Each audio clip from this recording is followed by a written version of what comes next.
Hey guys, this is EJ Holland with the Wolverine.com, and Michigan is coming off a huge win on the recruiting trail. Before we talk about the Wolverines' newest commit, I want to remind you guys to subscribe to the Wolverine.com today for just $29.99 until August 31st of this year. That gets you premium insider recruiting information, team information, transfer portal has been very busy, basketball, and so much more. All for just $29.99 until August 31st of this year. So that gets you through the spring evaluation period, June official visits, the start of Michigan's practices. So sign up today for just $29.99 until August 31st. Come join a community of more than 8,000 unique Michigan fans and join our crowded message board where you can have daily discussions about everything Michigan athletics and so much more. Again, just $29.99 until August 31st. All right, guys, like I said, Michigan scored a huge commitment on the recruiting trail. It's finally come to an end. Brady Prieskorn, top 100 tight end out of Rochester Adams in the great state of Michigan. So Brady Prieskorn staying home and committing to Michigan over schools like Michigan State, Notre Dame, Penn State, some out-of-region schools as well, like Ole Miss, which recently hosted him on a visit.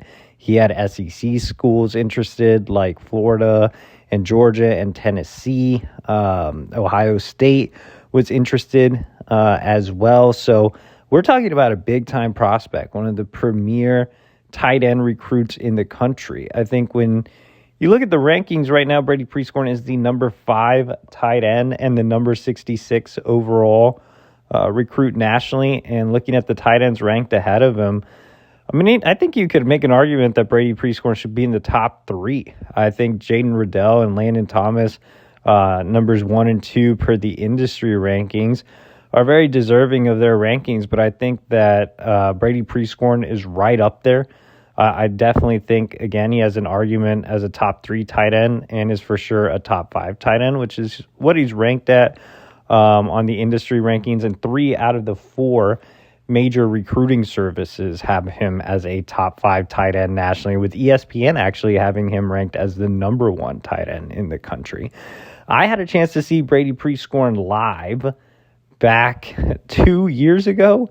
So I saw him as a sophomore in his first game as a sophomore. And so at the time, obviously, he was still extremely young. But even then, you could tell that he was a guy that was going to develop into an elite level prospect. Since then, he definitely has. He's added some really good weight to his frame. He does a lot of blocking at the high school level. I mean, Prieskorn is a complete tight end. He's a guy that, you can split out as a receiver. You can line him up in the slot, but he's a great inline tight end as well. He's comfortable running routes out of the inline spot. And again, he's very comfortable blocking out of the inline spot. Rochester Adams is very run heavy. And so Prieskorn doesn't have much opportunity to make plays as a pass catcher. But when he does, he's a complete mismatch in Michigan high school football. He does play against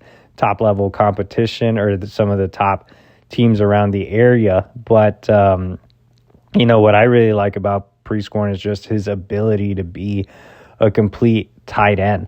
The blocking part is obviously important when you're going to play at Michigan.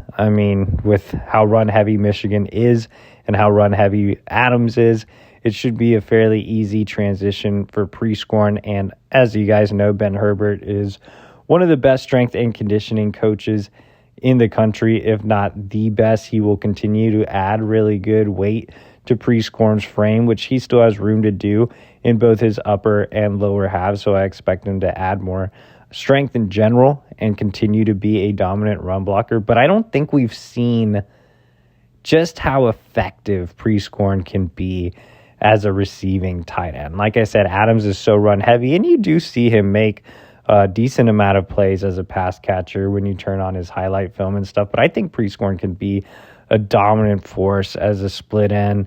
You can even, again, line him up out wide or just, running him out of the inline spot. I think he is an even better prospect out of high school than a Colston Loveland, who obviously had a chance to start a few games as a true freshman and a recruit that I was extremely high on as well. I think Prieskorn, again, is a better prospect. I think he'll have a chance to come in and be a great complement to Loveland and potentially play and get significant time as a true freshman.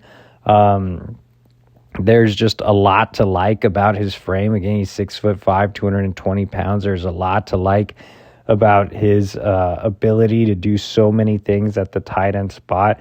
And I mean, Michigan just utilizes the position so well. I think Prieskorn's going to have every opportunity in the world to eventually be one of the best tight ends in America, in all of college football. He is that good, and obviously Michigan is that tight end friendly. So how did this recruitment happen? Well, Michigan's been considered the leader for, quite some time. Like I said, he had a really impressive offer list with a lot of SEC schools interested. I even mentioned he made a visit to Ole Miss a few weeks ago. But at the end of the day, we always kind of figured that Prieskorn would stay closer to home. It always seemed to be his preference. I think new tight ends coach Grant Newsome did a terrific job of just building a strong relationship with Prieskorn. And when Grant Newsome was hired or promoted to being a full-time assistant, I said, this is a guy that's just going to, pick up where Sherrone Moore left off and Jay Harbaugh. I mean, he's that type of guy. He has a great personality. He played the game at Michigan. I think he's going to be and already is a great evaluator of talent as well. So Michigan has the entire package in Grant Newsome. Yes, he's very young, but he can connect with kids on a personal level, which is more than half the battle on the recruiting front. But his knowledge of the game and just having played at Michigan and having learned under Sherrone Moore. Like, I remember when I first started on the Michigan beat and just seeing Grant Newsome follow Sherrone Moore around at satellite camps and, was just kind of attached to the hip when it came to Moore. So there's no better guy to learn from as both a coach and as a recruiter than Sherrone Moore. So I think Grant Newsome really applies a lot of what Moore taught him, and that's why he was able to close with Brady Prieskorn. I mean, Grant Newsome has 2 top 200 tight ends committed this cycle. I think the future of the position is bright, and I think Newsome's going to continue to be fantastic. So Newsome did a great job in this recruitment. Albert Karshnia, Michigan's director of recruiting operations, doesn't get a ton of publicity, but he had strong relationships with the Prieskorn family. I believe his father coached Prieskorn's brother in basketball. So, those ties definitely helped. The familiarity helped. Obviously, head coach Jim Harbaugh played a key role in this recruitment, and so did the rest of the commits. You had that big weekend, and obviously that famous photo of Prieskorn and Jordan Marshall and Jaden Davis and Blake Frazier. All the 3 other guys obviously ended up committing to Michigan before Prieskorn and have been actively recruiting him. We're even talking about playing together on that visit. Obviously, Marshall was the first domino to fall, and Michigan's going to end up with everybody in that photo. But, peer recruiting was big for Prieskorn as well. I think he's just a great fit. And, Prieskorn's a no-nonsense guy. I kind of said, Michigan finally closed, but it wasn't like it was finally in a dramatic way. It just seemed like he was a lean for a while. I put in a prediction back in October of last year. So I've been confident in Michigan landing him for several months.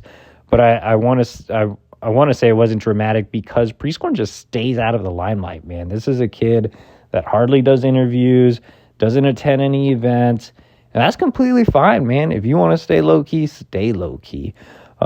He just kind of avoids everything, and sometimes that's a good thing. So he stayed really, really quiet throughout the process. He's no nonsense. He's great when you talk to him in person, but you can tell he's just about his business. All Brady Prieskorn cares about is being a great football player, and that's something that, a lot of prospects in the NIL age aren't really focused on. There's so many other things at play.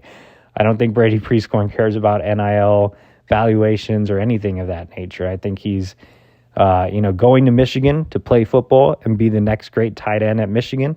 and I think he's going to accomplish that. So really big fan of Brady Prieskorn. Tremendous land for Michigan.